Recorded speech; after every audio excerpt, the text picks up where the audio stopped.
For many people around the world, John F. Kennedy is still the epitome of young, dynamic leadership. His first 100 days are still remembered as an example of how to hit the ground running and show the voters that a new guy is in charge and change is happening.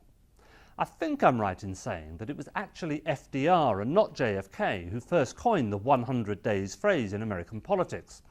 In his case, back in the 1930s, Roosevelt had already delivered on the basis of the New Deal to get America out of recession, so nobody could accuse him of hanging around.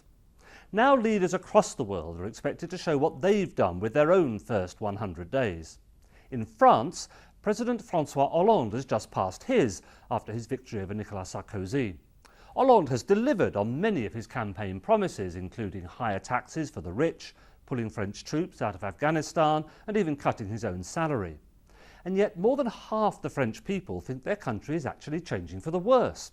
A majority doubt if Hollande can solve the country's biggest problems, including massive public debts, high unemployment and some riots earlier this week. He's not alone in discovering that in the current state of the world economy, political honeymoons are over before the victory champagne has had a chance to go flat.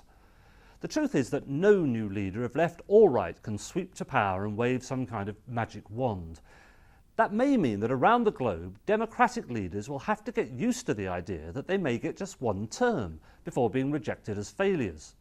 Or, and this is Barack Obama's big hope, it may be that voters will wise up to the fact that bold promises of radical change on the campaign trail are pretty much meaningless.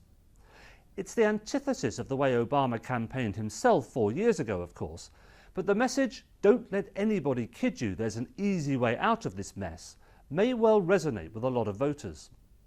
I'm not saying the election promises don't matter and there's no real choice. In fact, I think you're facing a very stark choice in America in November.